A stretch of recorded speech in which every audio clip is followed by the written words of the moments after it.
Hi everyone, this is Charles Hoskinson broadcasting live from warm sunny Colorado. Very brief, very quick video I wanted to make to get ahead of a lot of the FUD that's been floating around. So there seems to be a strange series of dialogues that are occurring as it relates to node 135.3 and the current upgrade for Vasil. So here's what happened. Node version 135 was what we forked the testnet with. Many people tested it, many people used it, but it turned out that there was a very subtle, extremely strange bug in the implementation of the ECDSA implementation that we had, which enabled support for Bitcoin-style cryptography, which was necessary for a lot of bridge protocols that were coming with Vasil. When the transactions were constructed in a certain way on the testnet, it would cause a soft fork on the testnet. So this caused, obviously, a serious problem. And because the testnet had already been forked and this bug was already there as a final stage of testing, it basically broke the testnet. This has been known for quite some time. And the response to it is just simply to roll back that feature and disable it, so that it can be improved and corrected for the next hard fork, post-Vasil. Two other bugs were discovered during additional testing. Some of those bugs on our side and some of those bugs independently replicated by the SPOs who chose to take an intermediate version, 135.2, and actually deploy it on the mainnet. All of these things have been resolved, and the code in question that we're talking about for the Vasil Hardfork has been heavily tested, survived a hard fork, lived in a mixed node environment, and it's even demonstrating that today on the mainnet, because 17% of the SPOs are running 135.3, and we're in a situation where we have high confidence that the code we're looking at is pretty good. Now, SPOs can demand different testing regimes, and they're free to do so. And as stated, and until 75% of the SPOs upgrade, we're not going to do a hard fork. So they're in charge of the process of when and how Vasil ships. And there's been a great dialogue. I believe there was a call yesterday or this morning where over 300 of the SPOs attended. That's what I was told. And there was a strategy and plan for the types of testing scenarios that make them comfortable. This is a normal process. It's done on a regular basis, again and again and again and again, through all the hard forks we've been through together. Some of the SPOs chose then to go and do interviews, and it resulted in the creation of sensationalist videos that basically implied that there's a lurking catastrophic potential bug and that the current Cardano code is not tested at all, which is just not true.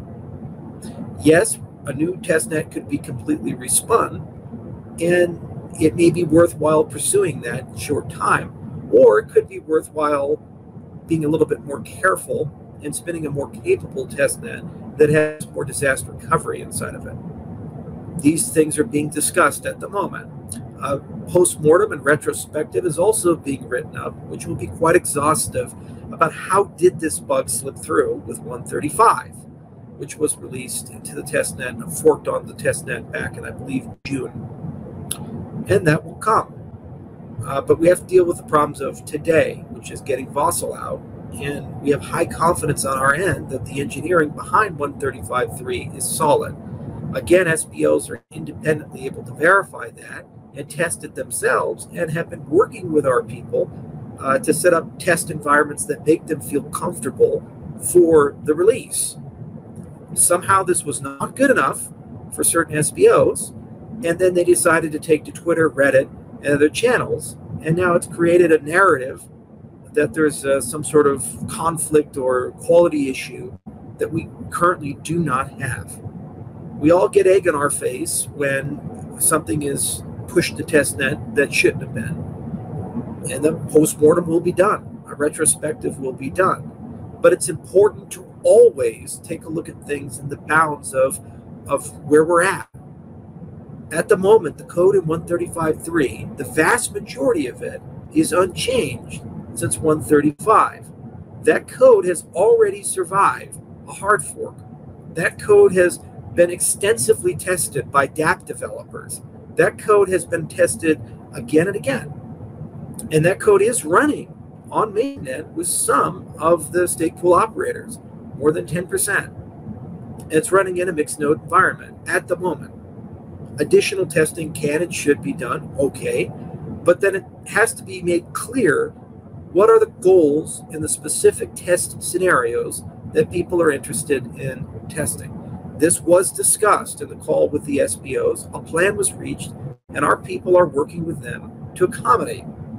What is unproductive is for this to spill out into YouTube, Reddit, and Twitter. It provides no value, and all it's done is been weaponized and used to attack and degrade the project and imply that we're significantly far away from Vasil forking. We're significantly far away. There's massive bugs or quality issues in Cardano, that there's somehow a crisis in the Cardano ecosystem. There is no crisis. There is no issue. Things are, for the most part, working. The very fact that the bug was discovered on the testnet and that the testnet fell over is a good indication that the testing processes are working. Now, it's not good that it's discovered very at the end, because it slows things down. It causes a loss of confidence. You have to respin a lot of things.